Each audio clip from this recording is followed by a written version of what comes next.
Ano ba ang pag-uusapan nating malupit? Naku po, syempre,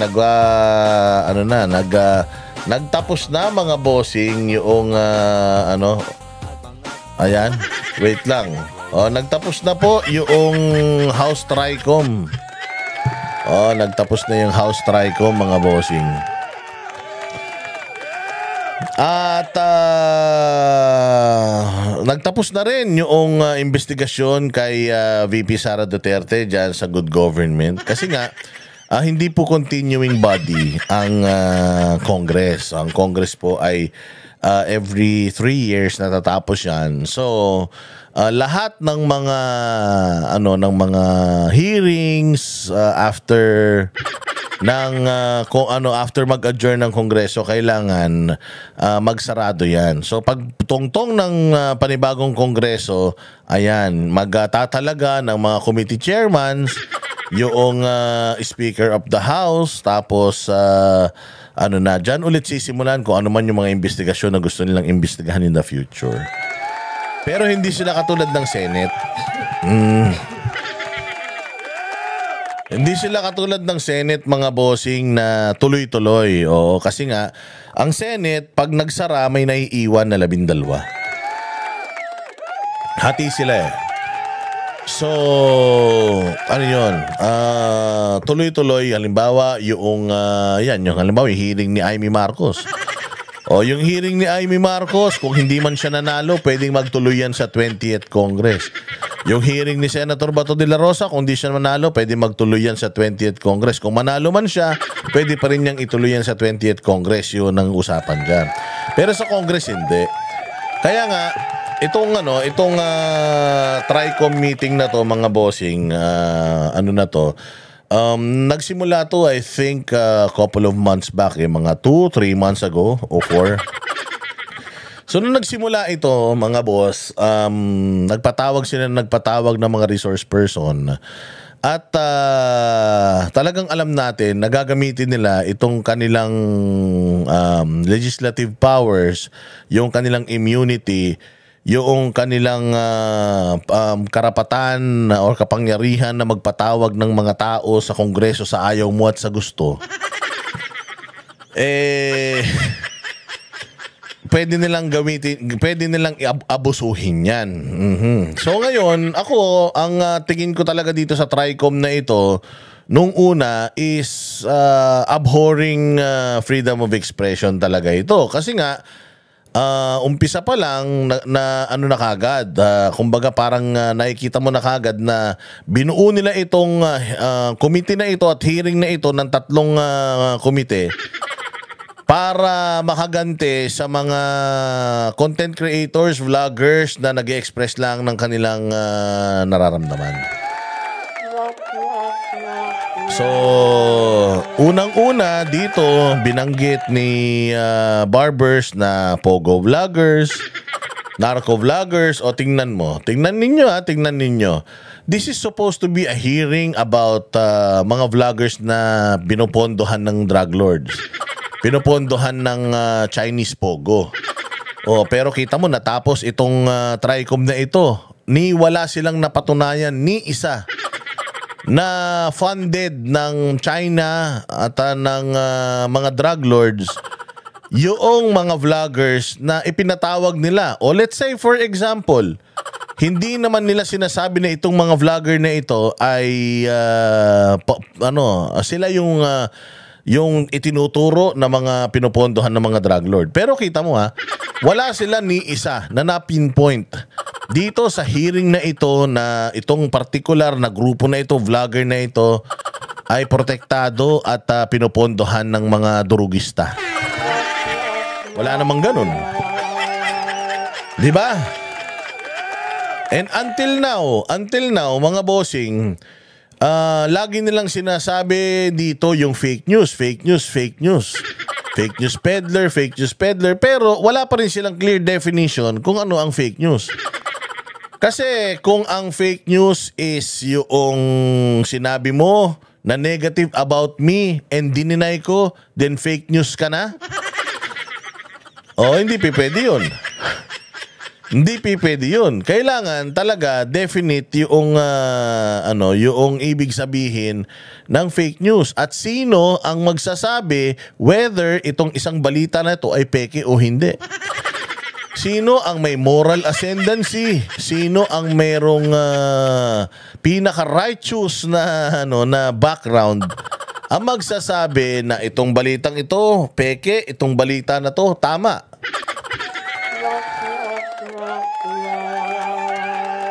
So natapos itong hearing na itong kanilang inquiry nang wala silang napatunayan. Meron silang mga nagawa dito, pinaiyak nila yung mga vlogger, hinaras nila yung mga vlogger. Pagka na medyo dumadating sa punto na nagkakasagutan na, pagka medyo nababara na yung at napapahiya na yung congressman, tinatakot na iko-contempt, na i-acknowledge ka muna bago ka magsalita. Kailangan ganito, kailangan ganito. Bigla nilang i-impose yung rules nila. Oo, yung rules nila na nag-a-apply sa mga resource person lang, pero sa kanila, malaya nilang yun na nilalabag.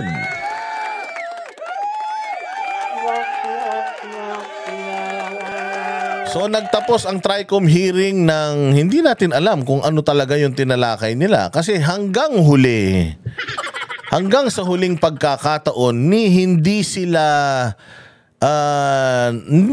nila napapayag ang Facebook na gawin yung mga bagay na gusto nilang gawin. Mamaya ipakikita nitong report na to kung ano yung kanilang rekomendasyon na alam natin na maaabuso talaga. Na utak diktador talaga. So gusto nila kontrolin ng Facebook, pero yun nga ang pinopromote ng Facebook eh. Kaya nga sa Amerika tinanggal na nila yung mga fact checkers. Kasi pinopromote nila yung kritisismo, yung malayang pagpapahayag ng iyong saloobin, whether it's negative or positive, whether it's degrading sa isang politiko or not, basta yun ang opinion mo at pinaninindigan mo yun, and di wala tayong pag-uusapan doon. Karapatan mo yun. Parang karapatan mo yan sa paghinga. Parang karapatan mo yan sa karapatan mo yan para matulog. Basic na basic po ang freedom of expression. And natapos na lang itong hearing na ito nang walang nasosolve, walang napipinpoint at mukhang nagsayang lang talaga tayo ng pera. Ginamit lang nila to para mag-grandstanding. Ginamit lang nila ito para ipaliwanag, humingi ng paliwanag sa mga bagay-bagay na ayaw naman nilang tanggapin kapag hindi paborable sa kanila. O hindi ba? Katulad nito, yung usapin ng South China Sea. Oh, hindi ba pinapaliwanag nung isang resource person ado paglinawan yung patungkol doon sa arbitral ruling, pinigilan nila. Kesyo dubious daw yung kanyang pagkatao. Nak ng tokwa. Ba't pinatawag nyo pa?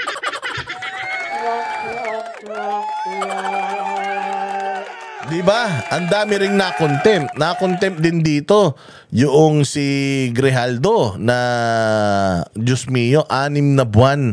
Isang pulis uniformado, de kalibre, merong mataas na ranggo, pinangalagaan yung kanyang reputasyon sa mahabang panahon.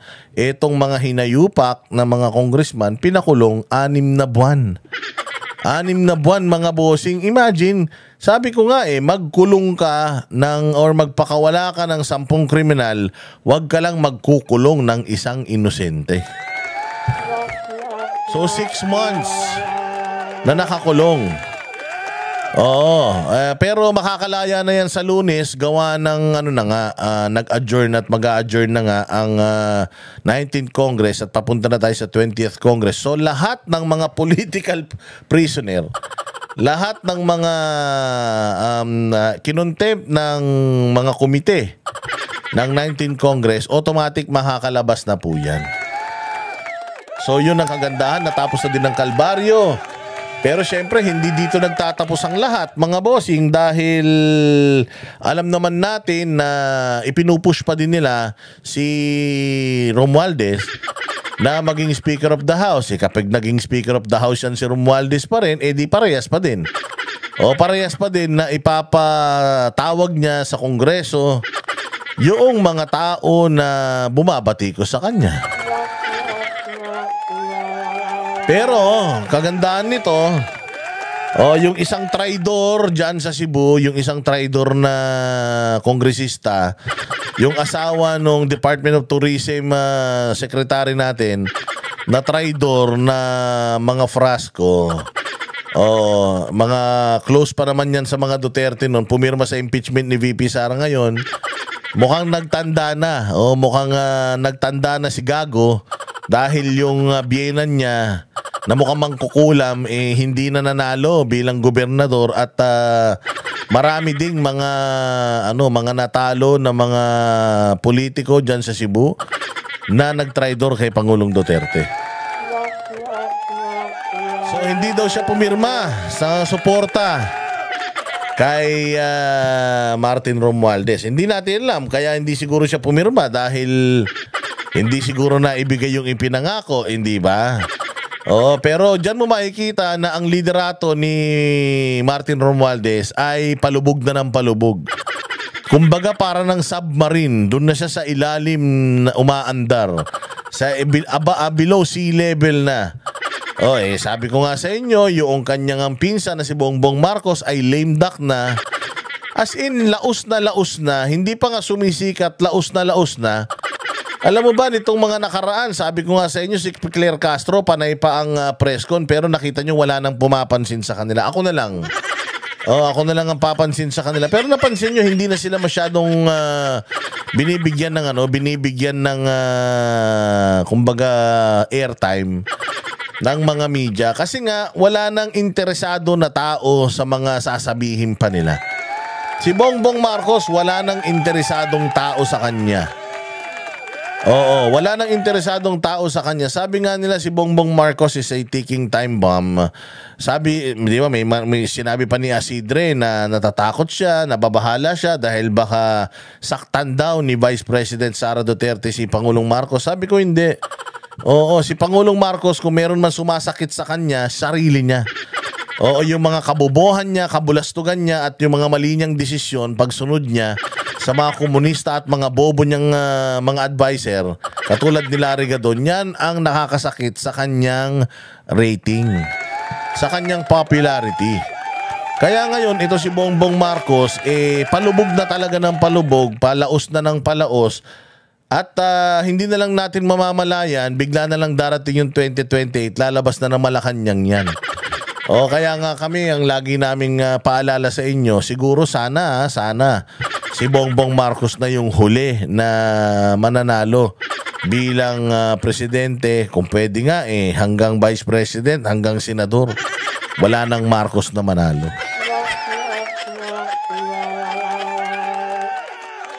So ito. So ayan na, nakikita nyo na yung bitak-bitak na suporta ng mga Pilipino, ng mga congressman dyan kay Romualdez. Wala kasi talagang nakukuha sa pilit. No? Kung nasanay kayo na wala kayong kompetisyon, pag kayo ay tumatakbo sa posisyon, ibahin po ninyo sa panahon ngayon. Kasi po, ang tao naghahanap ng mga leader na talagang makakatulong sa bayan natin Pilipinas. Anong sinusolusyonan natin ngayon? Mantakin mo? Sinusolusyonan natin ngayon, baha pa din, pagnanakaw pa rin. Samantalang sa ibang bansa, sa mga karatig bansa natin, iba na pinoproblema nila, teknolohiya na. Hindi na nga nila alam kung saan may ilalagay yung kanilang yung kanilang yaman. Samantalang tayo, nagnanakawan pa rin tayo ng yaman, hindi ba? Kaya mga Pilipino pagod na sa mga politikong mga kumag. Sana lang talaga matanggal na ito si George Garcia diyan sa Comelec para magkaroon na tayo ng totoong demokrasya. That being said, pakinggan natin itong summary nitong TRICOM at tingnan natin kung ano yung kanilang mga napag-usapang kabalbalan. Sa ilang hearings na nagpatawag itong mga to at gumastos ng pera ng taong bayan. Tingnan natin kung ano ang kanilang naging solusyon. Nagtapos na po ang mga hearing ng tinaguriang House TRICOM, ang pinagsamang komite ng Public Order, Public Information at Information and Communications Technology. Ang pakay daw ng komite, hanapan ng solusyon ang malaking problema ng pagkalat ng fake news sa ating bansa. At sa huling hearing ng komite, merong ilang mga panukalang lumabas na kinababahala naman ng ilan. Halimbawa po, gusto ng Presidential Communications Office na ang gobyerno ang magtatag ng uniform standards na susundan ng Ganyang kabobo yung bobo na amo ni naamo ni Claire Castro. Putang ina, hindi nga sumikat na newscaster yan eh. Tapos ngayon magbibigay ng mga ganitong suggestion. Ang gobyerno daw ang magsiset ng standards tungkol sa fake news. So, ang gobyerno ang magsasabi kung fake news o hindi. Kaya naman pala si Claire Castro panay ang salita ng fake news eh. Lang gusto pala nilang mangyari, sila lang ang tama. Pukin ang ina niyan. Saan ka makakita ng gobyerno nagsisilbi dapat sa tao na sila lagi ang tama? So ibig sabihin, kung ako, sasabihin ko, ayoko sa trabaho mo, mahina ka nila lang, tapos dahil gobyerno kayo, at kayo ang magsiset ng standard tungkol sa fake news, so lahat ng sasabihin ko na against sa inyo, fake news na yun, automatic?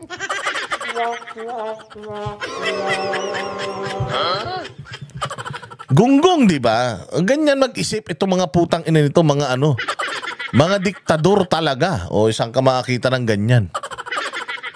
Diyos ka ba? Kaya nga meron tayong batas eh na sinusunod. Kung halimbawa meron ako sinabi sa iyo na hindi totoo. Ang unang-una mong gagawin, i-deny mo and you will show proof na yung sinasabi ko is hindi totoo. And then, ang legal remedy is magsampa ka ng kaso.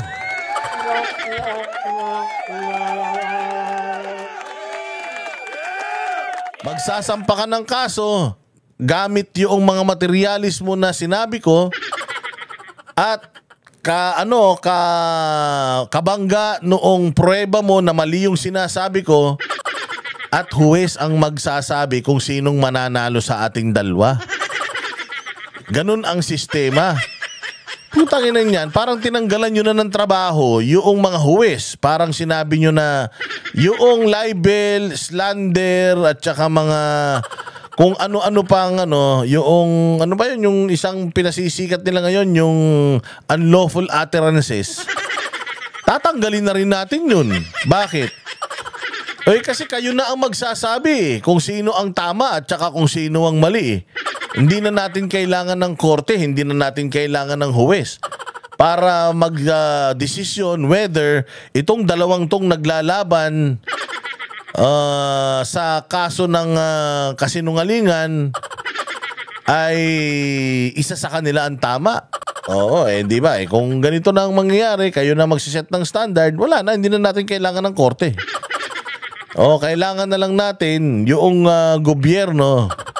At ang gobyerno, dahil sila magsiset ng standard na magsasabi ng fake news, pwede ka na rin ipakulong ng gobyerno. Sasabihin niya, fake news ka, ikulong yan, nagkakalat ng fake news.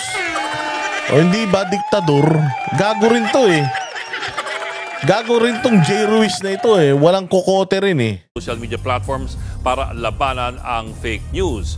Ito pa, ang PCO at ang DICT gagawa ng memorandum para mag-assign ng mga fact-checkers. Sila na ang magsiset ng standards. Sila pa ang mag-a-assign ng mga fact-checkers. Hindi ba naman mga diktador ang mga putang ina, di ba? So sila ang maglalagay dyan ng tao kung sino yung magsasabi na fake news to at hindi. Ang tanong, gaano ka-reputable itong taong ito? Halimbawa, ako doktor. Tapos nag-content ako tungkol sa ganito para maiwasan ang diabetes, bla bla bla bla bla bla bla bla bla. Papasok ngayon itong mga taga-gobyerno at sasabihin na hindi totoo yang sinasabi ni Doc Kaya fake news yan. O tatanungin mo, sino ba nagsasabi na hindi totoo yung sinasabi ni Doc? Doktor ba? Hindi. Basta itinalaga lang ng gobyerno. Itinalaga lang siya ng gobyerno para mag-fact check. Paano niya finact check yung yung content? Wala ka ng paki dun. O basta legit na fact checker yan, once na sumumpa yan sa amin, legit na yan. Wala ka nang magagawa. Basta sinabi niya na fake news ka, fake news ka. Diktador, di ba? Sabi ko nga sa inyo, ang utak ni Bongbong. Ang utak ni Bongbong, utak diktador talaga. O, ba't mo na naman sinasabi na naman si Bongbong?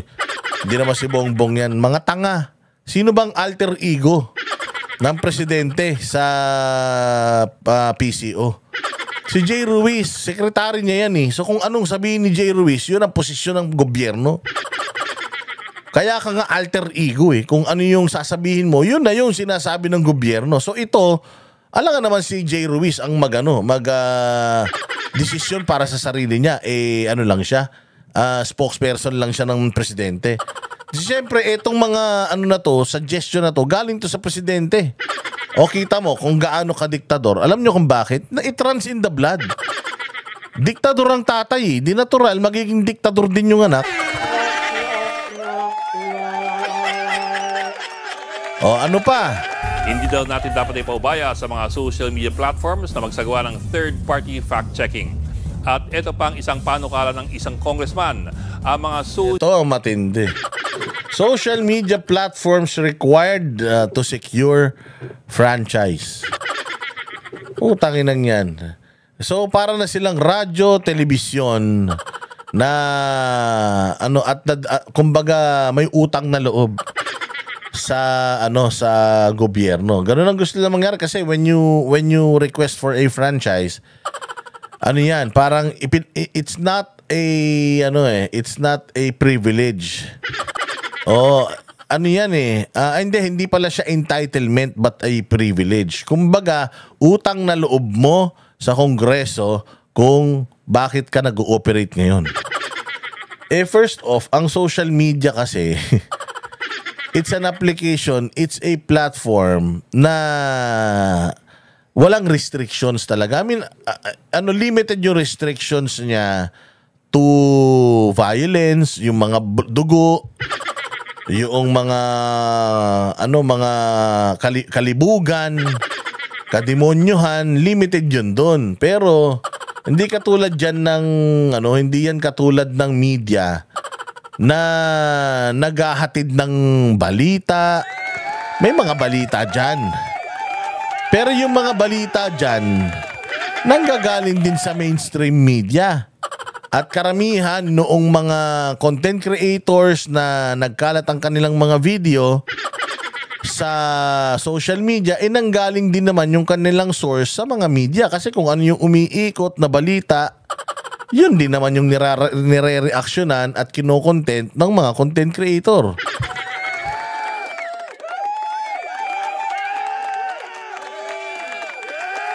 Hindi ba kita mo ang media? Meron silang franchise. Anong ginawa ng Congress sa SMNI? Tinanggal yung prangkisa dahil ang SMNI kini-question ang Kongreso. Hinahanapan ng Kongreso ng resibo ng kanilang spendings. Open the book. Diba? Sinabihan ni Duterte na pinakabulok na institusyon sa Pilipinas. Hindi ba? Ngayon, tinanggalan ng prangkisa ang SMNI. After nun, anong ginawa ng mga media? Naging sunod-sunuran na yung mga media. So kung ano yung ibabalita, kung ang balita ay makakasama kay Martin Romualdez, hindi lalabas. Pero kung ang balita ay makakasama kay BP Sara, ilalabas lahat. Sabi ko nga, meron ngang kaso si Martin Romualdez dyan sa Okada. Diba? Meron siyang kaso sa Okada, maraming mga expose, maraming mga ebidensya. Pero hindi binabalita yan ng media kasi nga hawak sa liig ang media ng mga congressman dahil nga yung kanilang prangkisa ay utang na loob nila sa mga congressman. nagkataon ang SMNI hindi takot. Nagkataon ang SMNI ay hindi magpapasupil, hindi yan magpapakontrol. Dahil si Pastor Apollo Kibuloy, walang kinatatakutan yan eh. Kahit ikamatay niya, basta nasa tama, wala siyang pakialam. Even yung mga members nila, basta nasa tama sila, hindi sila mag-aatubili na ipagtanggol yung mga sarili nila. Kahit naka-freeze yung assets, kahit walang prangkisa, kita nyo ang SMNI, tuloy-tuloy pa rin na naghahatid ng balita. Natakot ba?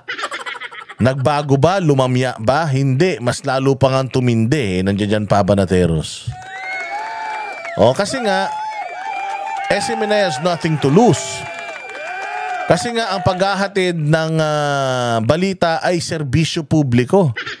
So regardless kung tanggalan kanila ng prangkisa, you can still serve the people by giving the people the right news. Kahit na iano mo yan. Kahit wala tayo sa free TV. Kahit Facebook, YouTube lang tayo, mayat maya nga ginugurgur yung mga accounts ng YouTube and Facebook na affiliated sa SMNI. Nagre-reklamo ba ang SMNI? Hindi. Patuloy lang sila. Tuloy-tuloy, dire-diretso lang sila sa serbisyo publiko. Yan ang aral ni Pastor. Ano masasabi ni Ed Lingao dito sa mga proposal nung tatanga-tangang si Jay Ruiz at saka ng amo niyang kulang-kulang? Social media platforms dapat daw kumuha muna ng prangkisa mula po sa Kongreso bago mag-operate sa Pilipinas. Bakit po maaaring problemado ang ilan sa mga panukalang ito? Ito po, iiwan at ipaubaya ba natin sa gobyerno ang responsibilidad at ang kapangyarihan na magsabi kung ano ang totoo at ano ang hindi totoo? Ano bang problema dyan? Ito na lang. Ang sabi po ng nakaraang administrasyon, hindi totoo ang EJK. Pero ang sabi ng kasalukuyang administrasyon, naging labis naman ang problema ng EJK at hindi na ito papayagan muli. Ganon din po sa issue ng West Philippine Sea. Ang sabi ni Duterte, hindi natin sinuko ang West Philippine Sea. Ang sabi naman ni Marcos, pinabayaan ng nakaraang administrasyon ang ating mga karapatan sa West Philippine Sea. Ganon din po sa issue ng korupsyon, pati na rin sa drug case laban kay Laila de Lima. Sa loob lamang ng dalawang administrasyon, bumaliktad ang mga definisyon ng katotohanan at ang kasinungalingan.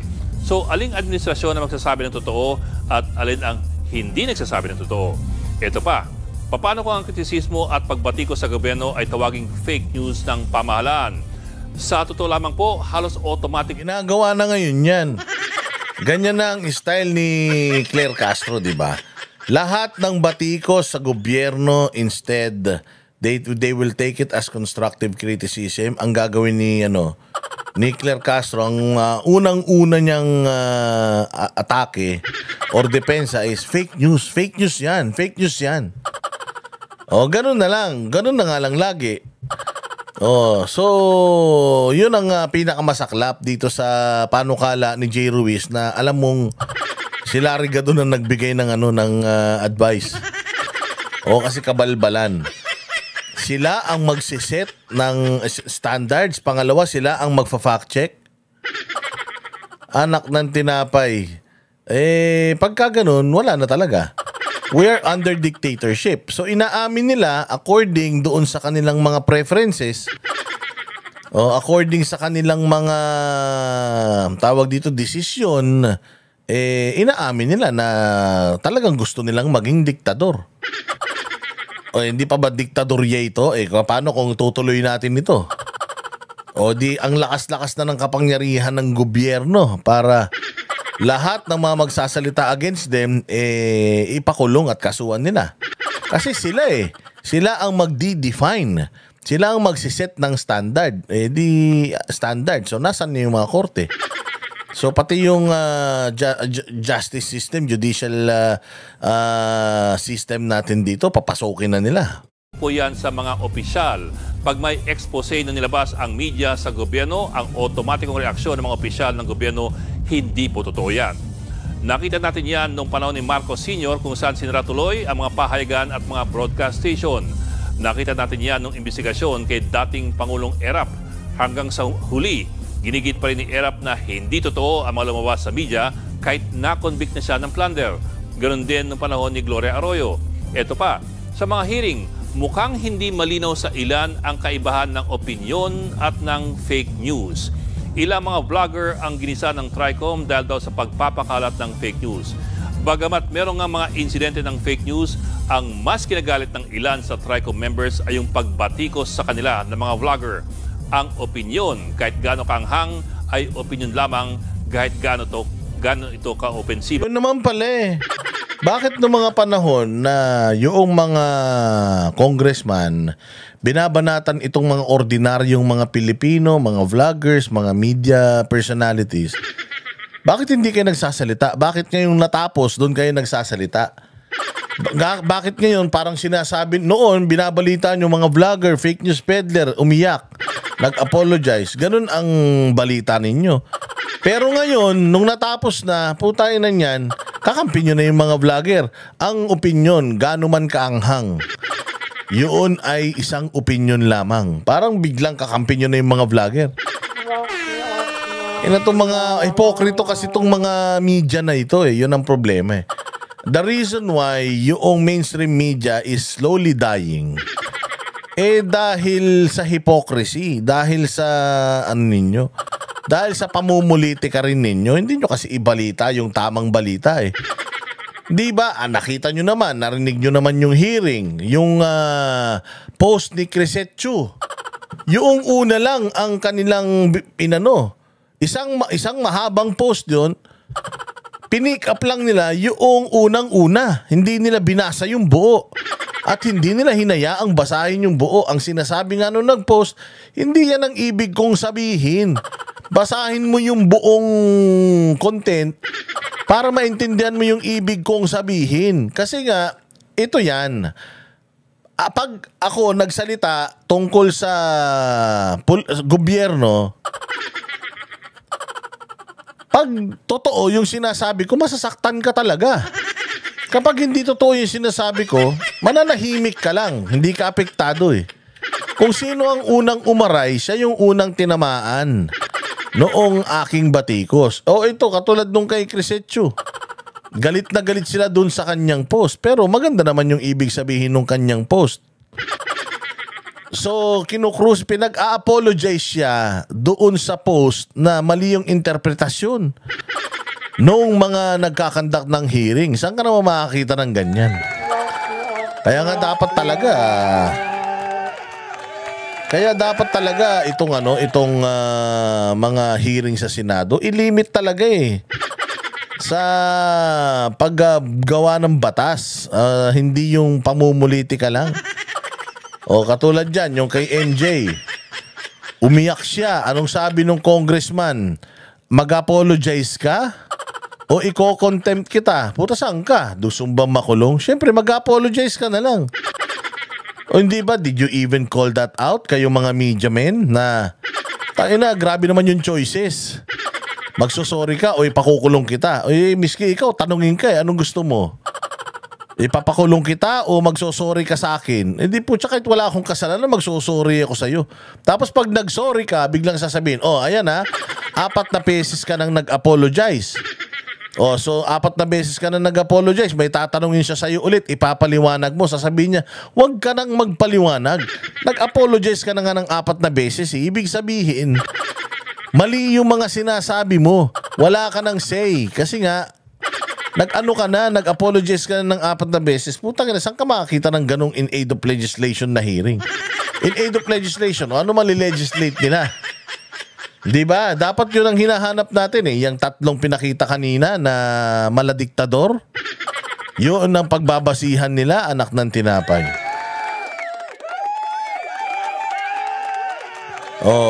Pinagpiestahan kami dyan. Pinagpiestahan kami ng mga vloggers sa kabila. Pero nakita nyo naman, natakot ba ang mga Duterte supporters, ang mga Duterte vloggers? Di ba? Lagi natin sinasabi na ang pinapatawag lang dito, puros mga Duterte.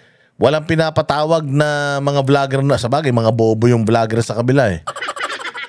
Pag dinala mo yan dyan, baka matai ang mga yan. Walang mga kapasidad dyan eh. Hindi ba? Bakit hindi nyo kino-call out yung mga congressman dati na bakit isang side lang? Bakit hindi dalawang side? Hindi ba? Even the media now is starting to, medyo bumababa na sila.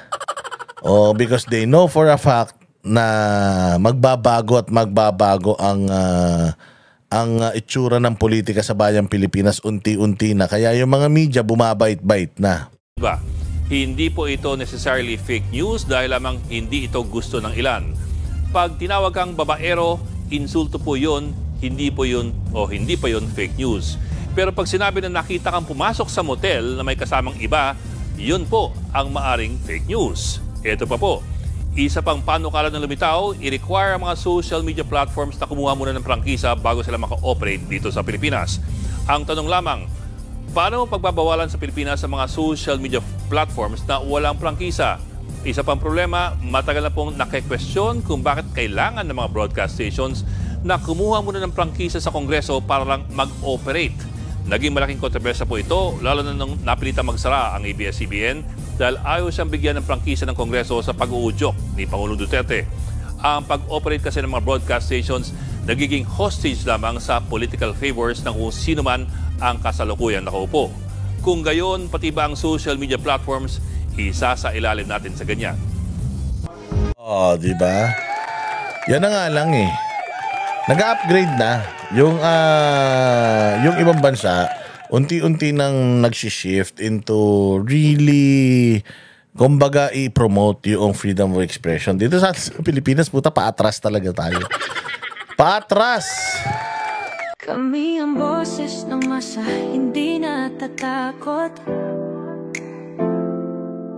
Katotohanan lang, di kami nalulunod. Walang bahid ng sismis, lahat ay totoo. Kahit sino ka pa, pag mali ka babanatan ka. Walang pinipili kulay, wala kaming kinikilingan. Basta para sa bayan, kami lalaban. Pagtama palakpakan, pag mali banatan. Di matitinag, di matatakot, para sa bayan tuloy ang sigaw. Sa harap ng kamera, walang halong takot. Mga baluktot, lahat kayo'y tutok.